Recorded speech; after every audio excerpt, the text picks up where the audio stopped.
Welcome to the Agents of Innovation podcast, where we feature conversations with entrepreneurs, philanthropists, and artists. Welcome back to the Agents of Innovation podcast. I'm your host, Francisco Gonzalez. You know, we started this podcast over a decade ago, and now we're at episode 169. As many of you know, this podcast also helped me build a community called Fearless Journeys, where we connect you with innovators, not just on the show, but also in person in cities across the United States and countries around the world. To get involved, go to fearlessjourneys.org and subscribe to our free newsletter. That's the first step. And if you're listening to the podcast today, maybe you're listening on Apple or Spotify. You can also watch the podcast on YouTube. Whatever your preferred platform, just go to Agents of Innovation Podcast. You can type that in the search bar on whatever platform you are listening or watching on. And also, I encourage you to subscribe and also share an episode with a friend. Today's guest and I go back about 15 years to our days together in the free market think tank movement. He primarily lives in Phoenix, Arizona, though he's rarely home very long before he's itching for the next adventure. He's traveled around to about 192 countries, I think, and counting, which makes him, without question, the most well-traveled person I have ever known, and probably the most well-traveled person you've ever heard of. I'm thrilled to welcome him back to South Florida and onto the Agents of Innovation podcast. Jess Yescalis. Jess, welcome. Hey, thank you for having me. I'm glad we are able to make this happen today. Yeah, really, this making us happen in the same room, as we're both intersecting around the world is pretty something, pretty special. Indeed. But the stars aligned. So, Jess, let's start here. How do you describe what you do? And what is the country count? Is it 192? Yeah, the country count is 192, 5 to go. I work in the public policy space, kind of three buckets, really. Some campaigns and direct politics, some public policy work in the U.S., and when the opportunities arise, some democracy and freedom work around the world. Political dissidents in advance of revolutions, new governments, and candidates for office after a revolution, which feeds very nicely into my goal of doing something fun or meaningful in every country in the world, which I'm now starting to close in on. Yeah, so that's interesting because you've not just gone to 192 countries, you've always had this goal of doing something fun and meaningful. Yeah, one or the other. Sometimes it could be, doing the world's highest bungee jump or running with the bulls or camping with penguins. Other times it's working with guys who put their lives on the line so that their kids can know freedom that we've taken for granted our whole lives, but that so much of the world has not. So those two things intersect sometimes. What is meaningful can also be fun. What is fun can be meaningful. But for me to count a country, it's got to be at least one of those two. Yeah, and so you're definitely far beyond the connecting through an airport. That definitely doesn't count. It does not. So Jess, when people hear 192 countries, they assume you're either independently wealthy or permanently on vacation. I don't think either's true, but what's the biggest misconception people have about how you've done this? Yeah, so I think one of the great things about being an American and living in this country is that freedom isn't some abstract thing. It's the way we get to live our lives. So we get to decide what matters to us, what our priorities are, and build the life we want, right? For some people, some of my best friends have lived a mile from where they grew up, and they've got families and really fulfilling, meaningful lives at home. For me, it's always been a little different. I've wanted to experience the world firsthand, see it for myself. But I've also wanted to make a difference in the fight for freedom and those things that I care about. So in crafting my American story, it's always been a very intentional process of figuring out how I could do both of those things. Become good at what I do professionally so that I can earn a good living and make smart investment decisions and build a comfortable life, but one that also had plenty of room for adventure and taking advantage of those last minute opportunities that are a little bit harder to do if you're in an office every day and in the same city, every week. Yeah, no, it's exciting. So you grew up in Pennsylvania, right? I did. Amish country, Pennsylvania. I love to tell people that I grew up in Pennsylvania Dutch country.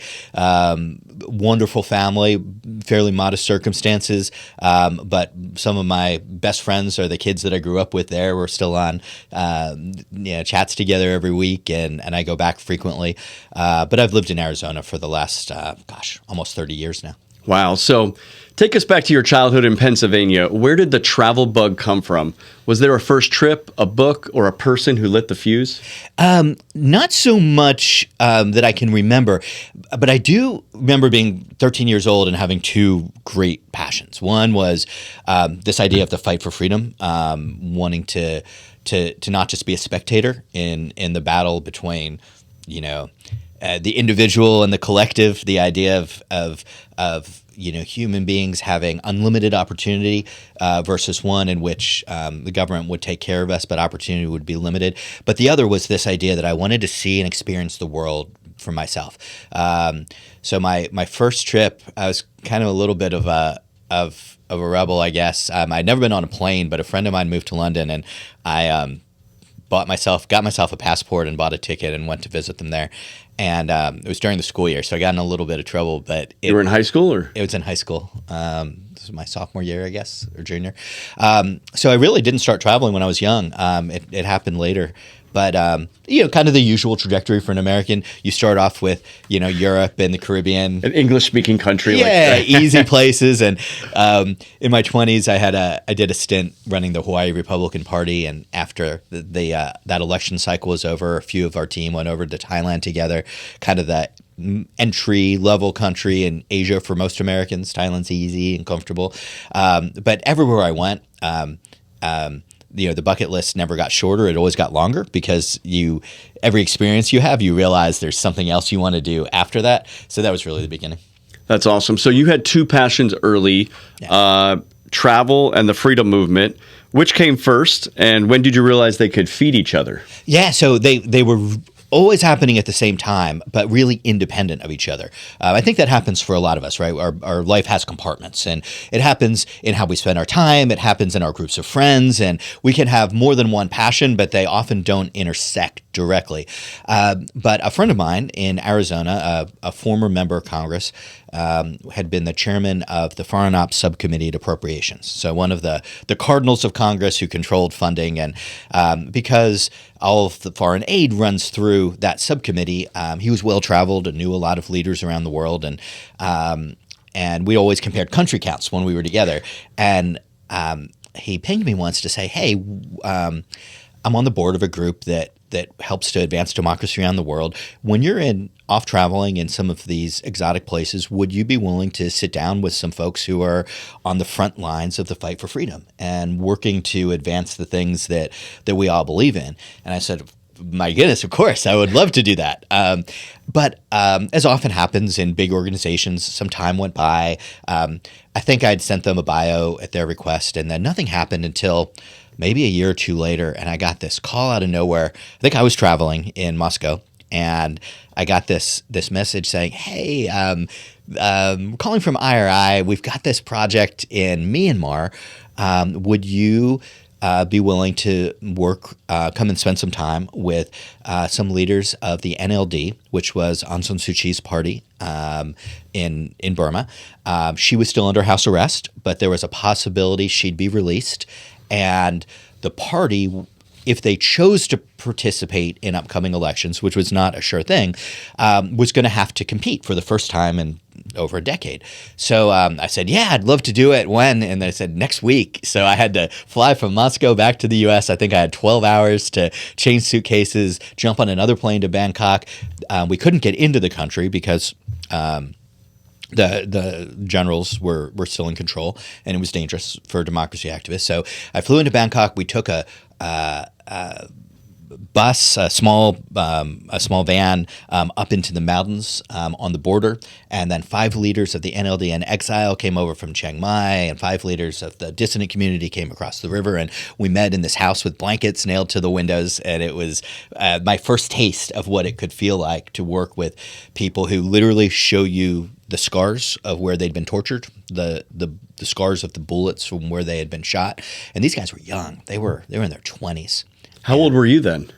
I was probably a little older than them, in my early 30s, I'd guess. And this was like was this the first trip you did with that? This is my first experience.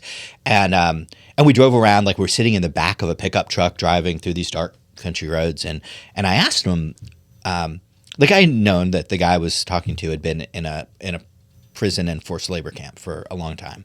And a pretty harrowing experience. And I asked him why. He had just gotten out, and I said, "Why would you finally be released from prison and jump right back in the fight?" And he looked at me and he said, "I have a daughter, and I want her to be free." And I thought, man, if these guys can take the bullets and the beatings and be willing to give their lives in this fight, then my goodness, the least the rest of us can do is support them. Like, let's do what we can to advance and help their cause. So for me, that we had a great week together. We were working on strategic messaging. You would know this from your work in U.S. politics, but we have big messages, and then we have targeted messages for specific demographic groups. But this is all an alien concept for a place that's had been a police state for over a decade, right? So we worked on messaging together, and in some of these trainings, we have a translator booth and everyone has headphones, and it's like the UN. It happens really easily and seamlessly. Here, I would say a sentence, it would be translated, and then they would say a sentence, and it would be translated. So we had so it was hard for me to get used to, but they were brilliant and wonderful people. We talked about their big message being freedom, and their messenger was Aung San Suu Kyi, although she was still under house arrest at that point. Message delivery mechanism was the people talking to people. Everything else was illegal. So we took that and then made it more specific for different groups, and I was hooked. That's awesome. Well, Jess, let's go back a little bit before that. I know you talked about that first trip you took abroad was to London? Yeah. The first trip. By the way, it's funny. My very first trip was actually a study abroad trip to Spain when I was in college. Was there for about 6 weeks. But on the way there, the first place I ever went to internationally was London. Nice. And really, it was kind of to do something fun and meaningful. I really wanted to go there because Wimbledon was happening that week, and I was a lifelong tennis player and fan, and had to go see Wimbledon, and I saw Pete Sampras play on center court. It was like a second or third round match, and then we went to Paris for a few days, and then I went to Spain. So that was my first trip. So it's kind of funny you were in London as well first, but going back a little bit more, or even just talking about your career journey, how does someone go from a Pennsylvania kid to raising, I think, over $200 million in the free market movement, maybe more now, Jess? I haven't seen you in a couple of years. And also training political parties on multiple continents. Like, what was that process like? I mean, was it just simply, as you stated, with the person calling you up, but where did the journey start before that? Yeah. So it's such a quintessentially American story, right? I was just a kid with a passion, no money, no connections, nobody to open a door, but I knew that I loved politics and I wanted to make a difference. So I signed up. I walked to campaign headquarters and said, "Hey, I'd like to volunteer," and did that in a few races locally in Lancaster, Pennsylvania. And a guy named Tom Ridge was running for governor. And Tom was inspiring and one of the best human beings that I've ever had the privilege to know. And I worked for free for probably 6 months. And I don't mean like for 10 or 20 or 30 or 40 hours a week. I meant like 100 hours a week. Sleeping in the office, showering. For free, 100 hours a week. Yeah, for free. Because I was learning so much and I was proving myself. And I was making connections and building relationships. And by the time that campaign was over and Tom was elected governor, I was offered a job, really entry-level job, helping to plan the inauguration, and then in state government as an assistant press secretary. And I spent about a year there before I realized I loved politics, not government necessarily. So jumped back out, moved to Arizona, and the rest is history. I've been doing this ever since. Yeah, funny, when I graduated with my master's in history from the University of Maryland in 2004, then Homeland Security Secretary, the first ever, Tom Ridge, was our commencement speaker. Yeah, right. Tom left, resigned early as governor to become and stand up the Homeland Security Department in the aftermath of September 11th. And he did Tom is a true servant. Like, this was never about power for him. It was about how to make lives better and safer for Americans. So for me, it was a great first boss.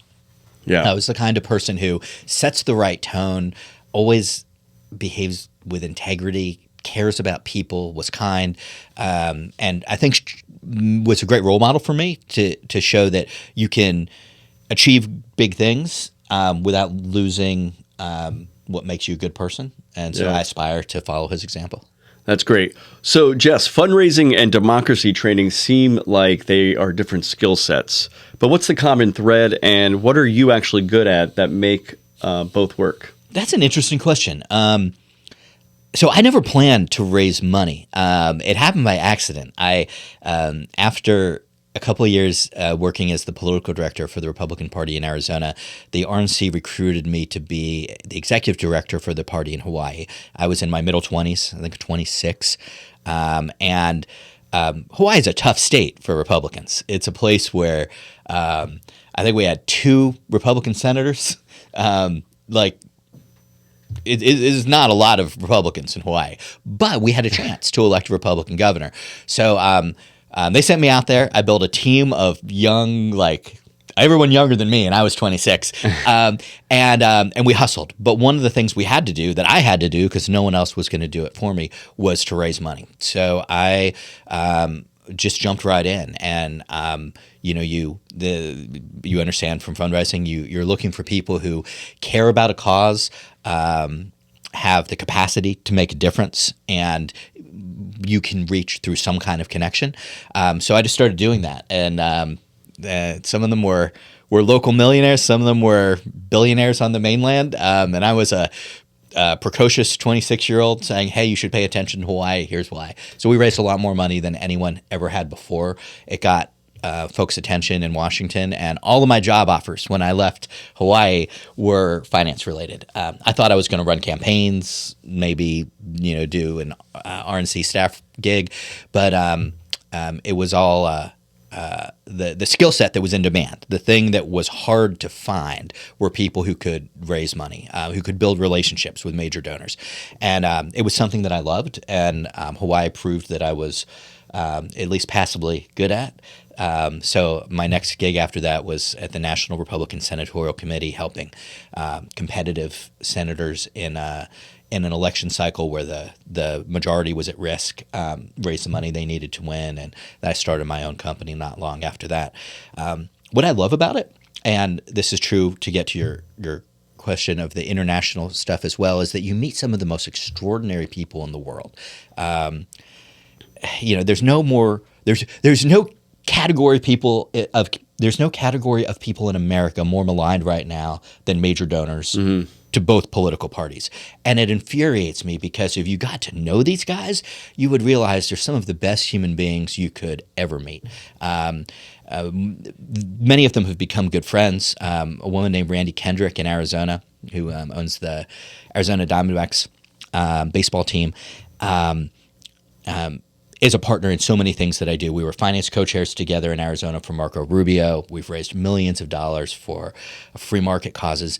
And here's this woman who's got a wonderful family, a great husband, 2 kids, lots of money, could spend her life on a yacht, hanging out, enjoying things, and instead she wakes up every morning asking how she can advance freedom and democracy, not just here at home in Arizona and America, but around the world.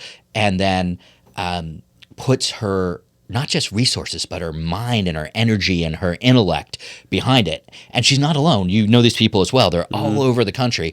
And they inspire me.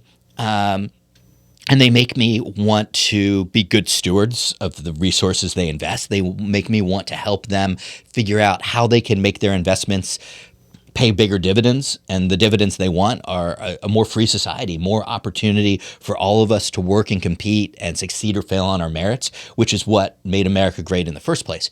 So go to democracy activists around the world, a lot of times they haven't thought that far ahead, and economic systems and capitalism is not often the battle line that they're fighting on. They just want the most basic freedoms, right? The chance to be able to raise their family and go to work or start a business and not be harassed and imprisoned for their beliefs. But ultimately, they lead to the same point, because freedom has got to include not just the obvious, freedom of speech and freedom of religion, but it's got to include the right to own private property and to be able to work hard and earn money that you can invest in the things that you care about and take care of your family. So for me, it's been the same battle, whether it's on the, after Tahrir Square in Egypt, or whether it's Tunisia or Fiji or Mongolia, or here at home in the U.S. It's always the fight for freedom. Yeah, it's amazing. And I think kind of what you said early on, that thing that kind of it seems like just being able to be somebody who connects people to the causes, right? Whether that's somebody who's going to donate to the cause and be a philanthropic supporter, or somebody who's going to literally be like on the front lines in their own country, in their own community, doing it. So I think that's incredible. So back to travel a little bit. For listeners who really dream of building a life around travel, how do you structure your work so that it basically funds and enables the travel rather than competing with it? Yeah, I'm in kind of a unique space because of the work that I do has really high stakes, and there are moments where I 100% need to be present and take advantage of an opportunity. And plenty of times, by the way, when I've interrupted foreign travel to jump on a plane. Fun foreign travel. Yeah, to jump and be somewhere where the stakes were high and I could make a difference. So I think, what's worked for me is to be is to position myself in business in a way where I can raise a lot of money and have a big impact, but not have to be grinding out 100 hours a week anymore like I did for free with Tom Rich, right? Now I could do a high-stakes meeting that might take a couple hours, but the impact will be felt all year long. So what I do is structure my life around making sure that I can be there for those big things, and then use the time in between to do things that are fun and meaningful. Often in the U.S., by the way. This I told you when we sat down today. I've been on the road for about 4 weeks in the United States, and it's been a mix of family travel, work travel, World Cup travel, all just kind of jumbled together. And if there's any one trick to it, it might just be to not be lazy. Like if you've got a free 24 hours or 48 hours in between two things you've got to do, like don't sit in a hotel room or by the pool. Like make it count. Like use that 24 hours well. Was it the World Cup bronze final last night? Here with you today on a plane to California for an event tomorrow night. Every day is something for me. It's very seldom downtime, even for just a day or two. Yeah, we were going to do this online a few months back, and I think we were just, between our schedules and the technology and everything, and I said, okay, when are you going to be in Miami next, right? Yeah. And we figured out that we had this window, so that's cool. I mean, we're able to make this time, but you could see how you do that with your travel and your different experiences. So how has the way you traveled evolved over time, like from those early trips, those first trips? What did 20-something-year-old Jess maybe get wrong that today's Jess has figured out? That's a great question. I don't know that I got a lot wrong, but I'm sure I got a lot wrong. But what comes to mind is not what I got wrong, but the joy, the pure joy that comes from early travel experiences. The standards are just like so low, right? Because everything is great. And the first time you hear a Muslim call to prayer, the first time you see a lion moving towards you on a safari, the first time you are on the back of a motorbike in Vietnam with 3 other people, are just adrenaline pumping, really exciting things. And then time goes on and you get a little spoiled because you've had a lot of these experiences and the bar kind of rises a little bit and it takes more to get you excited and give you that adrenaline. So I miss those early days because they were so easy to enjoy. And now I kind of am a little harder on myself. I want to plan things, I want to be at the big events of the world, right? I want to be there at moments of history. I want to do the biggest and the tallest and the most exciting. You were at the first World Cup match in Mexico City, I right? was. So as I close in on this goal of doing something fun or meaningful in every country in the world, I'm kind of an obsessive personality type, I guess. So I needed a new goal. So I decided to pursue doing the world's 20 best sports events. So I've been to Super Bowl and World Series, Olympics, Daytona 500 up the road, Final Four, but I'd never been to a World Cup. So I knew that this year would be it. So I've been really lucky. I've gotten to do 5 matches, starting with the opener at Azteca in Mexico City, which was just amazing. That place is just got so much history, right? The only stadium in the world to host 3 World Cup And the Hand openers. of God game. Indeed. And just the vibe. Mexicans are fun, and that Right. stadium is fun. And so I did that. I took my niece, who's 10 years old and was feeling a little left out, to a group stage match in Philadelphia. Got to do the semis in Dallas. And here last night, the 3rd place match was just off the hook fun. Those 10 goals. I was reading online some European purists talking disdainfully about how that wasn't a good match, and they said only an American would like that match. And I thought, well, yeah, Americans like to see 10 goals and people having fun, and it was a great match for a casual Yeah, it was wild, soccer to say fan. the least. It was definitely wild. Yeah, so I've leaned into experiences like that everywhere I can. Next year will be the in Australia Rugby World Cup. What time of year is that? October. Okay. Yeah. So I'm meeting a friend in Perth. We're going to drive the southern coast of Australia and then do the Rugby World Cup final in Sydney next October. That's amazing. Well, I'm planning to do a Fearless Journeys trip in Australia and New Zealand. I've never been. All right. We're doing that in January, right at the beginning of the year. And the main thing is kind of, maybe I'm a little like inspired by Jess by osmosis. I don't even know it. I'm going to the Australian Open for the first time. Very nice. That'll be, by the way, the Grand Slam finale for me. I talked about my first trip ever abroad was going to Wimbledon. So that'll be fun. But that'll be in January. But trying to do a sports experience as well to also knock off a new country and a new continent. When you can do them both together, that's brilliant. Yeah, so that's great. So Jess, when you're now 192 countries, this is going to be a 2-part question because people have there's a lot of different ways people look at how many countries are there in the world, right? There's ones that are in conflict, there's ones that are controversial, the borders, this, that. What does the UN say? What does the FIFA say? All these sorts of things. So one question for you is, how many countries do you count versus how many you've been? And also, as you are getting closer to your final number, I think travel maybe in some ways, some of that travel will stop being so spontaneous and be a lot more intentional. How do you plan to visit some of those final travel stops? Yeah, so I guess among people who are pursuing the goal of every country in the world, there's a little bit of debate about these things. I've never taken it too seriously. I feel like, for me, the great joy is the experience of going somewhere new, and the count is kind of an arbitrary thing. I think where I settled years ago was to do UN countries and observer states plus Kosovo and Taiwan, just because they're de facto countries for the U.S. and most of the world. So that gets me to 197. I've got 5 to go. Solomon Islands will be next in September. I will be doing Solomons for the first time and a return trip to Papua New Guinea, going a little bit more into the interior. And then after that, the final 4 are going to be a little bit tricky. To varying degrees. I'm planning to do Libya soon. Libya is governed by 3 different sets of warlords, so you really can't travel the whole country too easily, but you can certainly get to one of those sections.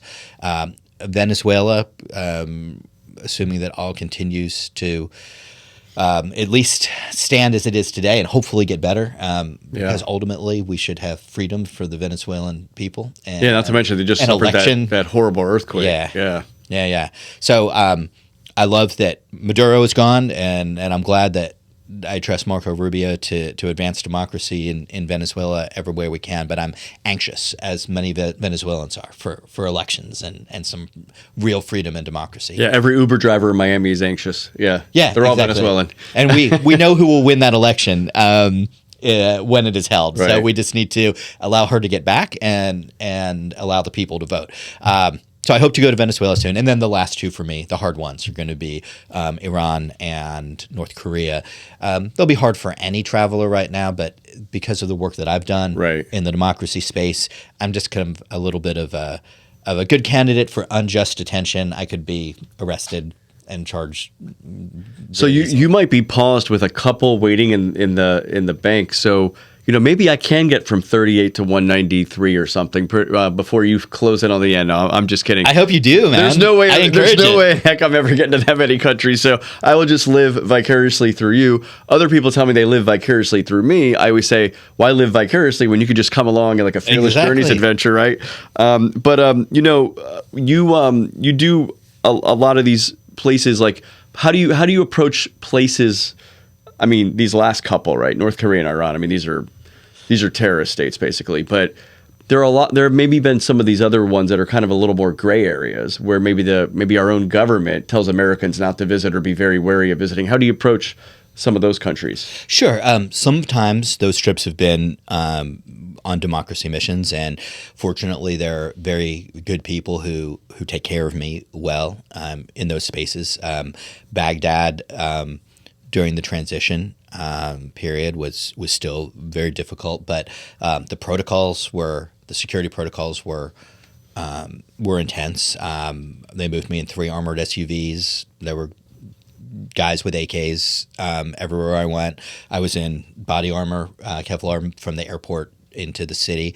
But by the way, one of my favorite memories from Bangkok was the guys who were protecting me are tough guys, and they're big guys, and they've seen a lot in this world. But one of the things that Americans don't know is that even among the most battle-hardened folks in the Middle East, there's a tendency for a love of poetry, a love of people, a kindness that is almost hard to understand when you see the toughness.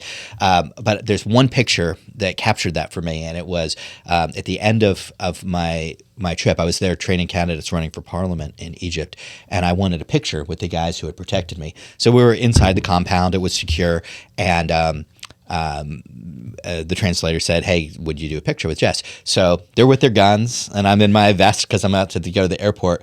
But they both grabbed my hands because men hold hands while they're walking in the Middle East. Yeah. So I'm in between these 2 very big guys holding their hands, and it's just a great reminder that there's more to the world than what we see at first glance. There's more to people than what we see at first glance. So in places like that, there have been others who've taken good care of me. Sometimes I have to arrange it for myself. Somalia, Mogadishu, cities run by warlords. I went there just for fun, not for work. And basically everyone who goes has the same protocol. You hire a fixer and a driver and an armored truck and at least 4 bodyguards. And this is a place where you drive down the street and there's pickup truck after pickup truck filled with young guys in the back with guns in the air. It is a warlord-run city. But my fixer had been a deputy governor in one of the provinces and hadn't been paid for over a year. Wow. So he earned his money as a fixer for journalists and NGO guys and the random tourists like me who just wanted to come see what life was like on the ground. So you adjust your protocols to where you are, just like you would just in America, you're going to use common sense. So you're going to be a little more careful in some neighborhoods than in others. And same thing with the neighborhoods of the world. So if you're listening or watching this right now, you're probably realizing Jess is not just any traveler to 192 countries. He has had some really intense experiences in addition to the fun World Cup matches and things like that, right? But how do you, travel differently when you're working, let's say training a political party in one of these tough areas of the world in a sense versus, when you're just purely exploring? Not a huge difference for me. The obvious difference, of course, right? Like when I'm going for work, my head is in the project at hand. These are people, it's a privilege, right? To get to go to a country at a critical moment in its history when democracy is potentially within reach for the first time, or they've just won their rights for the first time and they're figuring out how to use those rights and win an election. So it's humbling, right? You go very intentionally thinking, how can I bring value for these people? How can I help them do what they're doing better? And obviously that's different than like saying, hey, I'm going to go do the world's highest bungee jump at Blaukrans in South Africa tomorrow. I love both of those things, but one, you're jumping off a bridge. The other, you're helping people in a fight that's so much more important than, the things that we do in our everyday lives. So I guess that's the difference.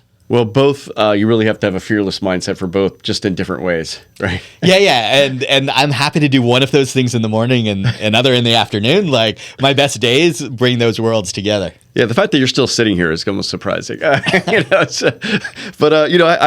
talked about the Myanmar stories a couple times here, but I also know you had a lot of other really interesting stories. I remember somewhere around 2012, because you and I had been working together shortly after this here in Florida on some different projects. And I remember you telling the story about being in Egypt during the Arab Spring, helping work with some pro-democracy activists. I think you were there for a couple of weeks or something. And then right after you left, like everybody you were working with got put in jail, and including some of the Americans. And you needed, I think, the White House at the time, the Obama White House and the State Department to kind of help you get some of those people out. But tell us a little bit about the story and then how it got resolved. Yeah.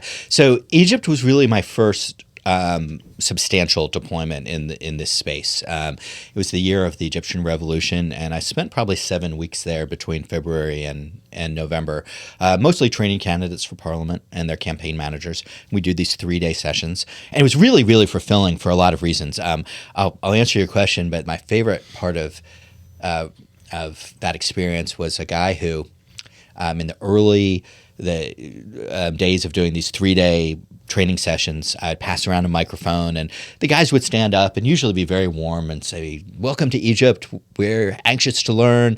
And one guy, big guy, stood up, and there was like a little delay in the translation, but I heard, "America's the dark cloud that blocks the sun and brings death and destruction to the world. Who are you and why are you here?" And I was like, "Thank you for being candid. It's a great way to start a relationship." And I was like, "Oh my goodness, what am I in for?" And then 3 days later, that same guy stood up at the end and said, "All my life I've hated America." And I was like, "Really?" And he's like, "Until now, because you've left your family to come and help us. And you are welcome at my village." That gives me a hug, kisses my cheeks, and really just illustrated that politics can be country to country, but people are what matters. And when you get to meet people and you trust and know each other, you can change their minds. So it was a fascinating time for me in Egypt. At the end of my period there, in November, we were coming up on the first round of parliamentary elections, which were won by the Muslim Brotherhood. And I left the country, and roughly 3 weeks later, one of the leftover Mubarak appointees decided to enforce a rule about NGOs operating with this never-ending list of permits, and apparently we and the other democracy activists from around the world were in violation of. So I don't know that anybody was put in jail, but it may actually be the case. But I know that our offices were raided computers were taken, and the Americans were placed on a no-fly list. So my colleagues could not leave the country. At least one of them took refuge. Okay, so maybe this is what I was thinking. Maybe it wasn't that they were jailed, but they couldn't leave the country. They couldn't leave the country. Which feels like you're imprisoned as well. Yeah, I think some of our German and Australian colleagues might have been imprisoned, actually. But long story short, it took a lot of negotiations and I think a lot of money. But eventually we got our guys out a couple of months later. They were tried in absentia and found guilty, and this whole saga dragged on for years. That impacts their ability to travel to other countries with extradition treaties with Egypt, as you'd imagine. I believe, and this has been a few years now, but I believe the Australian and German colleagues were actually put on trial in the courtroom, which meant they were in Egyptian courtrooms. There's bars. It's like you're in prison, and they were actually tried in person, and I assume they did spend some time in jail. Eventually, that all got resolved, but it's a reminder that Americans are not immune from danger as we travel the world, and it's the reason that I won't go to Iran or North Korea anytime soon. Not only are those things bad for the person who has to suffer them, it's really bad for the people back home at the State Department who are going to spend all of that time and effort and money to get you out. So I'm just trying to personally be very careful and not put others in that situation. I'll finish Egypt, though, with just something that is my favorite memory. I have a lot of friends named Mohammed from those 7 weeks in Egypt. And one of them, so they called that revolution the Facebook Revolution, because that's how they organized the Tahrir Square protests. And I would say happy birthday to these guys on Facebook. And I remember being at the beach in New Jersey, Long Beach Island, with my family. And I had said happy birthday to one of the Mohammeds. And I got this message on my phone as I was walking. And it was short, but he said, "Mr. Jess, thank you for your message. It is the best birthday of my life, because it's the first one in which I am free." Wow. And it just hit me. And we take this all for granted, man, right? Like, we get to do all this. We can have a podcast about going to 192 countries and raising hundreds of millions of dollars and building a company and taking people on trips around the world. And this is just what Americans do. But for so much of the world, freedom is this goal that seems so far away, and yet people are willing to risk their life to fight for it. So they inspire me every single day. So that's an amazing story. So, Jess, what's a country that has completely defied your expectations, good or bad? Oh my gosh, so many. Central African Republic, one of the poorest countries in the world. I came in on a difficult journey from Cameroon. We did a land drive for 16 hours. Actually landed in Cameroon, and on the drive in from the airport to the hotel, we heard a bang. A car flipped over beside us. 2 motorbikes skid. There were guns pulled on both sides. We were ducking down in the car as these guys had a standoff. Another motorbike skidded and picked up one of the gunmen, rode off. Our car was damaged, but not terribly, and still don't know to this day who the gunmen were or what they were fighting over. We just happened to be in the way. But that was the beginning of this long drive across Cameroon to get to the border, and we took canoes upriver into Central African Republic. There's a civil war. It's a hard place to travel, but they have these amazing safari lodges that are now empty in the eastern part of the country, including one of the biggest concentrations of certain kind of elephant in the world, and it's just a really cool place to stay. But the thing I'll never forget is riding with one of the naturalists at the lodge into the village to fill up water bins, and every kid in the village came running out. African kids, if you travel in Africa, you're used to seeing some poor kids. It's always heart-wrenching. My gosh, these kids, like, it wasn't just rags. It was like rags with tears, like clothes that would barely stay on because they were just so torn apart. But the biggest smiles on their faces, 30 kids, 40, 50, came and swarmed us. They were jumping on our shoulders. We were spinning around, playing with them, throwing them in the air, the laughter, the joy. We were taking one of the safari vehicles back up the road to the lodge, and they were running after us. There's a picture of me surrounded by 30 of them who swarm me in the, I feel like I've seen in that the Jeep. picture, It's a great picture. Yeah. But you just never forget those smiles, right? And it reminds you we are all God's children, and American politics is at a weird place. I won't go down this rabbit hole, but the right and the left on the extremes sound an awful lot like each other these days, and there's these strains of thought that say that the rest of the world should, not be our concern, and I just could not disagree more. I think we are all God's children, and if you have a chance to hold those beautiful kids in Africa, or be with that guy who's fighting for his freedom in Egypt, or see the look on a woman's face when she has hope suddenly in Burma, we're all in this together, and we got to be smart about how we use our resources, but we can certainly try and make the world a better place. Yeah, for sure. Well, I think a lot of your stories tell me, it's really good to just be, every one of us when we travel from, whatever country we live in to another. I mean, we're representing our country, right? We're the face of what these people are going to think of us, like the guy in Egypt who his whole life did not like the United States for all the things he heard about it on the media or maybe people in his community.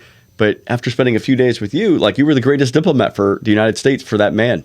Yeah, we're all, human beings are mostly good. I'm convinced of this. I think most people are good, right? Mm-hmm. Luke Bryan's song. Most people are good. But we've got to experience each other. We've got to talk to each other. It's one of the reasons why I love this World Cup in America, watching other people come to the U.S. reluctantly and fall in love with this country and the good people in Kansas City and Dallas and Seattle. It's been heartwarming, and I've had the exact same experience as I've traveled around the world. Just be a good person, be kind, be open, be warm, and most people will repay that with infinite kindness back. So speaking of that, I want to ask you a two-part question. Maybe you've covered it a little bit here already, but tell me a moment when you were traveling when you were genuinely afraid, and then tell me another moment when a stranger's kindness stopped you in your tracks. Oh, man. So we did not prepare for this, obviously, because I'm going to have to think.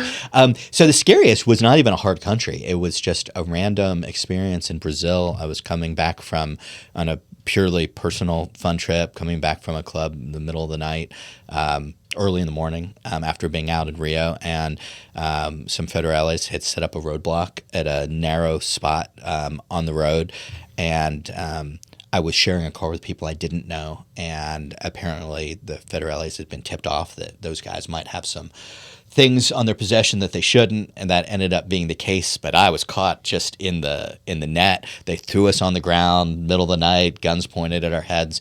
Wow. It ended up just being a shakedown.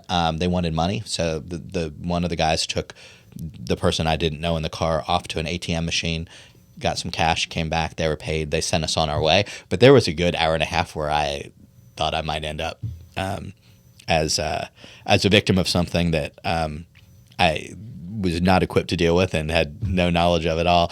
The kindness thing is just everywhere you go. More examples than I can ever count. Little things.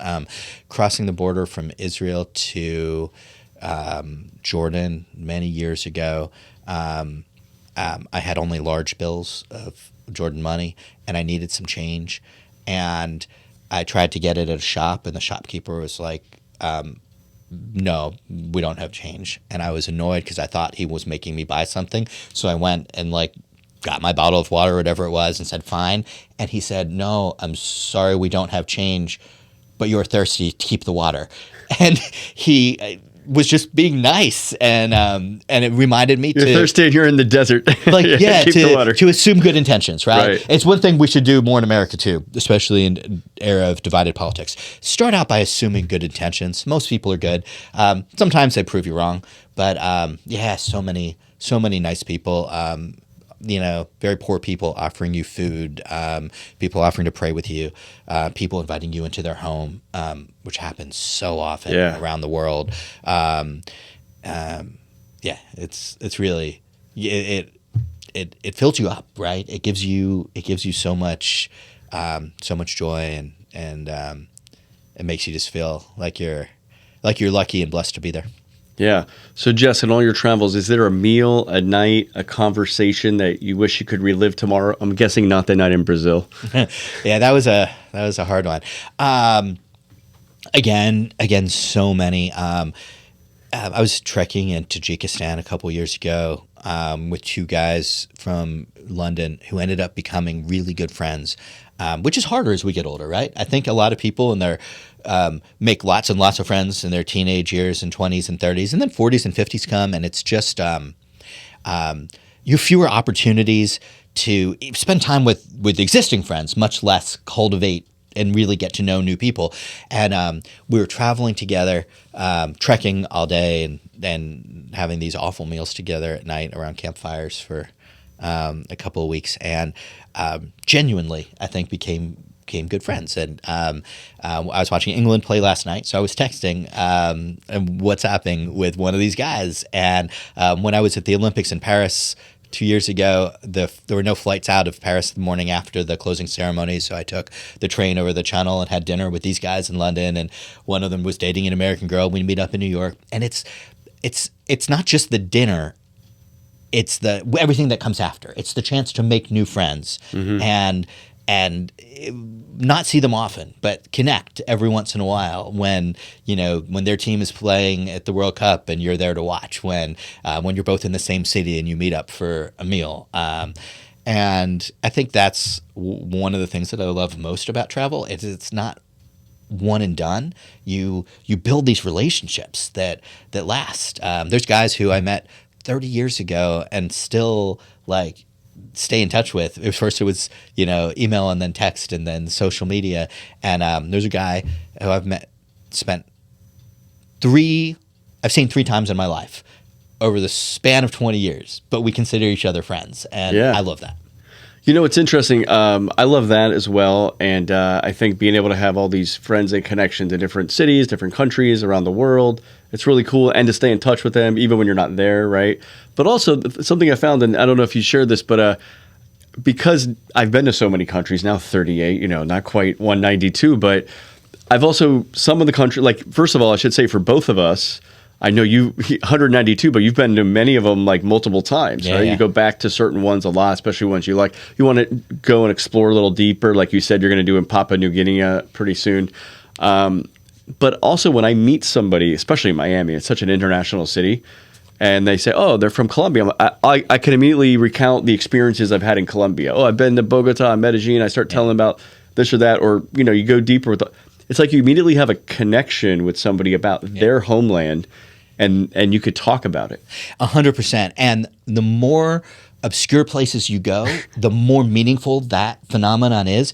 Unless I'm distracted or working, I ask every Uber driver at some point where they're from.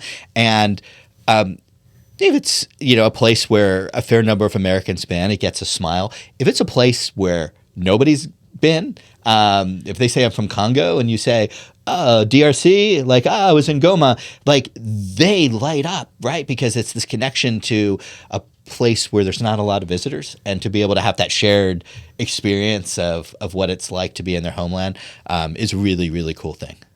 So after 192 countries, what do you know about people that you couldn't have learned any other way? It goes back to our conversation of a few minutes ago. Most people are good. Most people are inherently kind. Most people want, the same thing Americans want. They want an opportunity to build a better life, to have their kids live a better life than they lived, to be able to pursue their passions, to work and compete and succeed or fail on their merits. And I find that most people, if you're kind, if you share a smile, right, they're going to give it back tenfold. And I think there's so much more that we have in common than divides us. And these things sound cliche, right? And maybe they are if you're just seeing them on YouTube or TV or in a book. But when you're living them, when you're out again and again, the drive into a town in Burundi where there hadn't been a lot of white guys, and the kids all ran alongside my Jeep yelling, Mzungu, Mzungu, white guy. And then we're rubbing my hair and climbing on top of me for a picture. Just the smiles that light up their faces. Man, it's inspiring. Inspires you to be a better person, maybe. You said this earlier, right? We're ambassadors when we travel. And if you're having a bad day at home, nobody will really notice. But if you're the first American somebody's ever met, or the first white guy that somebody's ever met, and you're having a bad day and you're a jerk to them, they're going to remember that for the rest of their life. And if you're, so you can't, right? You've got to be better. And maybe inspires us to try to do that all the time a little bit. And even when we don't have to, just try and be a nice person. And you know what? The reverse kind of happens for me too sometimes, especially living in Miami. Like there's people from everywhere all the time, every day. I'm walking down the street, I'm waiting at an intersection.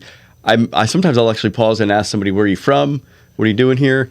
Or I'm walking by and I see a couple trying to take a picture with their family or something, but not everybody's in it. Hey, can I take that picture for you? Something I was taught many years ago when I worked at Disney World, step in and take the picture so that, dad's not left out of the picture or mom's not left out. But I kind of feel like sometimes when I do that, I'm like, why did I just do that? And I start thinking, oh, probably because I've asked for help when I'm traveling, So it's kind of fun to basically return the favor in your own country. But you've seen freedom, Jess, and its absence up close. When you think about things like the lack of rule of law or elections in foreign places that are maybe happening for the first time, and in places where maybe no real freedom exists, what does that make you? How does that change your perspective about America? Oh my gosh! First of all, I love taking pictures of other people too. It's second nature to me. Partly because I don't want the dad to be left out, but also people sometimes are taking terrible pictures, and I'm like, no, you can do better. So I'm reorganizing. No, the worst actually is when I'm somewhere and I've set up this, hey, I want to take a picture here, and I ask somebody, can you take a picture? Yeah. And then I look at it and I go, that's not the picture I was envisioning. Yeah. So I'm that guy who's like, will you take this picture? Yes. And I will show them what I'm thinking. I totally produce my own photo shoots on the side of a random bridge in Victoria Falls. Sorry, your question is? My question was basically, you've seen in a lot of places the absence of freedom, the absence of rule of law, elections, things like that. When you think about the absence of freedom in many places, how does that change your perspective about America? Yeah, I mean, so many ways, right? The obvious, that we have so much to be grateful for in the history of the world. We talk about privilege sometimes in the U.S., and I roll my eyes, but we really are privileged to be Americans, not because of our faith or our gender or our color, but because we live in a free country. That's the greatest privilege in the world. We have by birthright things that rights and privileges that most people can only dream of, and many will give their lives for.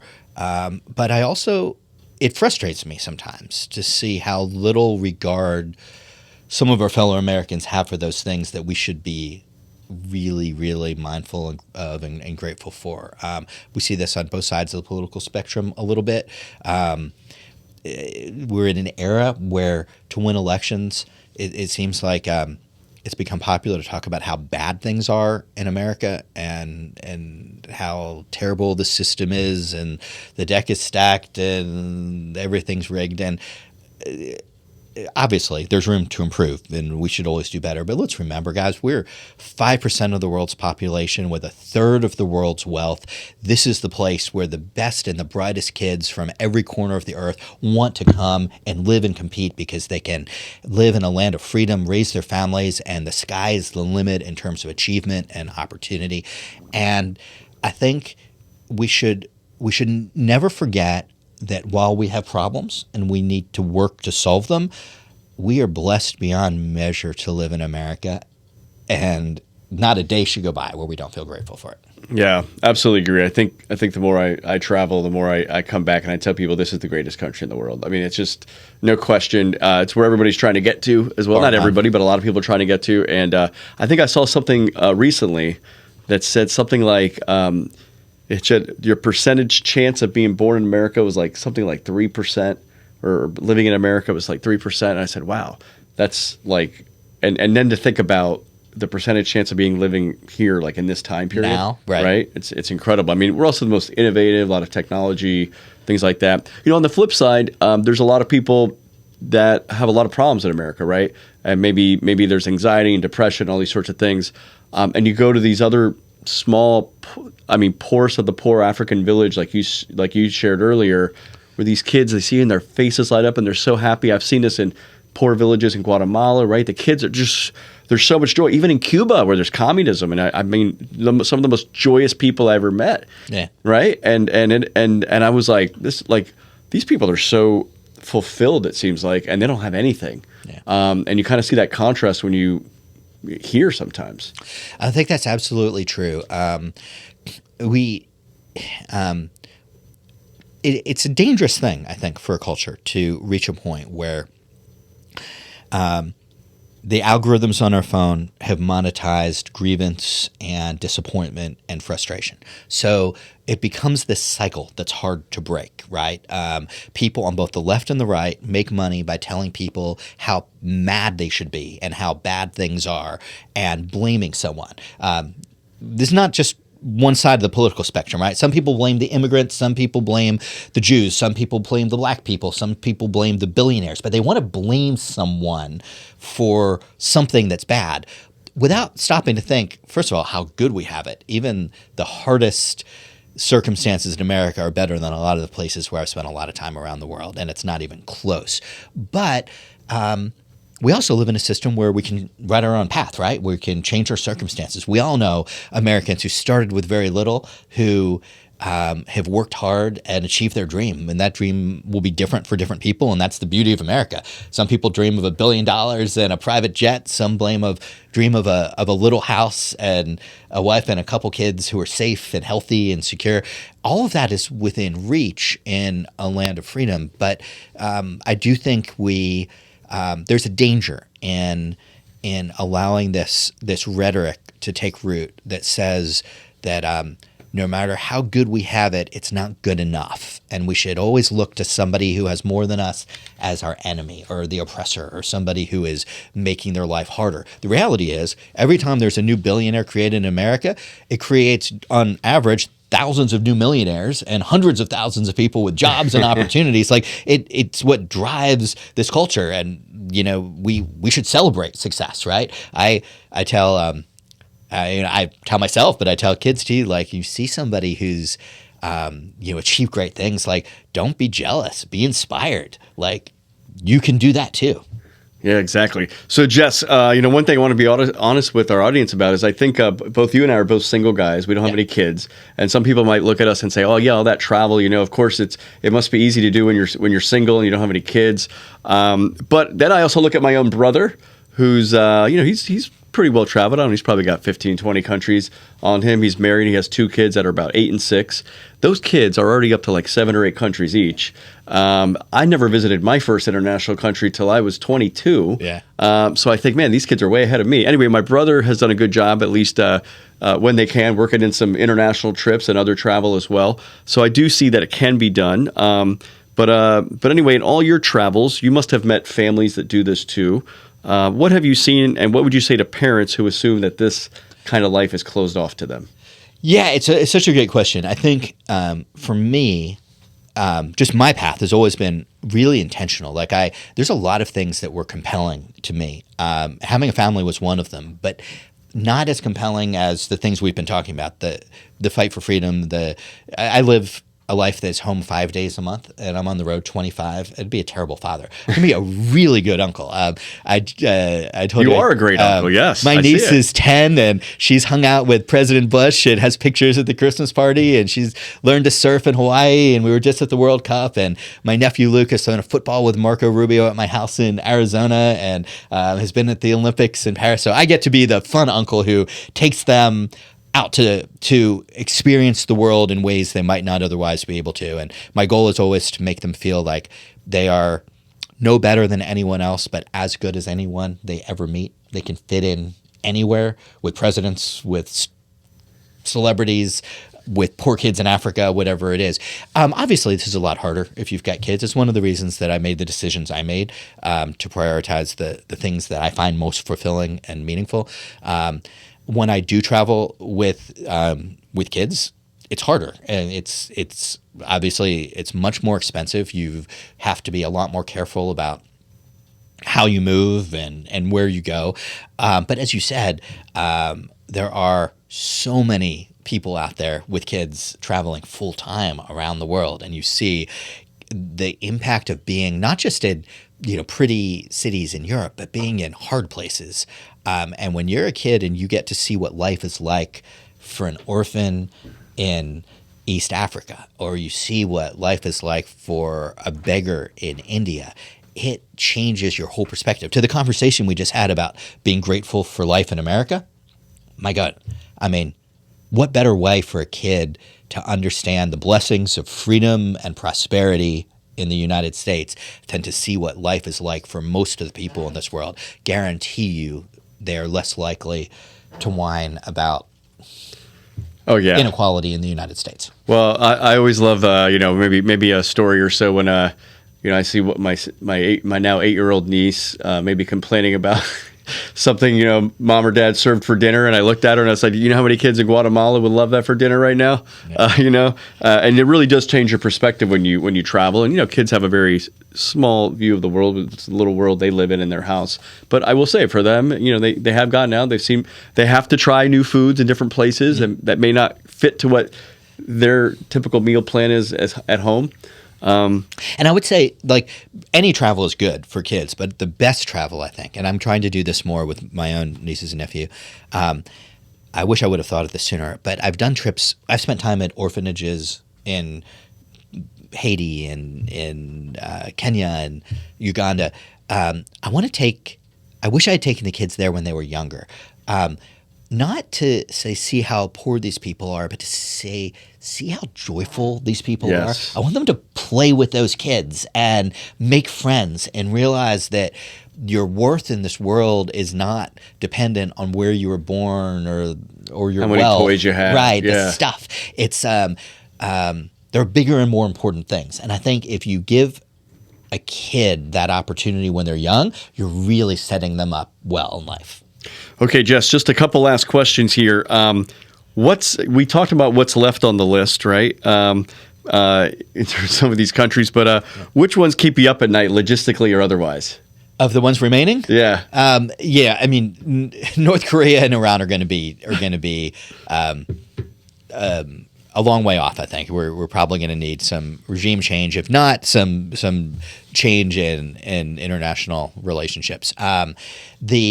I've done a lot of the hard logistics countries, so I'm really at a point now where the pressure's gone. Like, this is now just fun, and I'm not in a hurry. So, God willing, I've got a few years left ahead of me, and at some point, for reasons a lot more important than my being able to travel there, someday Iran will be free. Someday North Korea will be free. And if then I have the opportunity to go and experience those countries in a land of freedom and opportunity, then, not only will it be fulfilling this lifelong dream of visiting every country, but it'll be, to celebrate something much more important. So when you visit that last country, what do you think the moment will feel like? And then what? Does the journey just end? Never ends, man. It never ends. So it's never been... So I find I talk about this more in situations like this, where people are interested in me going to every country than I've ever been really interested in going there myself. Like, it was a means to an end for me of experiencing the world firsthand, and I've loved the experiences more than the check off. I do have a friend in Arizona, Eric Crown, who's chairman of the Goldwater Institute board, a really good guy, and an adventurer, traveler, self-made success story in America, who at some point years ago said that when I hit the last country, he would show up and bring the champagne. And I'm kicking myself for not saving like a more fun country than North Korea for last. If I had saved, something that was more easy to travel to, I'd invite all my friends and family and make it a party. But as is, I'll probably go in quietly, visit the last one, and then tell the world I've been there after I leave. Funny, speaking of that, there's only, if you Google this, how many people have visited every country in the world? Only like 400 or 500 people come up. Now, that's not to say that some people have and they haven't kept the record, because we're in an era now where first of all, it's more possible for people to do this with transportation, travel, ability, technology, airplanes, all these sorts of things. But also people are on social media and they tell people, right? But some people may not have. So who knows what the number is? But you're in a very elite category, no matter what the number is. But what do you think? What is the number? I think it's a lot higher than that. I think most people who've done it haven't signed up somewhere to say they've done it. But whether it's thousands or tens of thousands, it's still a tiny sliver of the population in the history of the world who've had the privilege of living like we do. Even people alive today in the world, outside of a handful of wealthy and free countries like ours, would not have the means to be able to do this. So I feel like I'm part of a club of really interesting people. Many of them are now become my friends. I've traveled with a lot of them. We see each other. There's not a lot of American tourists in Somalia. You tend to bump into the same handful of people when you go. So I don't know what the number is, but I consider myself lucky to have been, soon, hopefully, among them once I reach this goal. So Jess, there's someone listening or watching right now who's probably been to less than 5 countries. Maybe not even one other country. Maybe they've never left their state or region. And maybe they're thinking, well, this is a great life for you, Jess, but I don't really have the time or money for that kind of travel life. What would you say to them? And what's the one thing they should do this year? Yeah, so I genuinely believe that the genius of America is that we all have our own dreams and nobody's is right or wrong. And if somebody's dream is to never leave their neighborhood, far be it from me to critique that decision. I do think, and I would tell people that there is something really amazing about stepping out of your comfort zone, going into that new country, whatever it is, a place where people speak a different language, pray to a different God, have a different approach to life.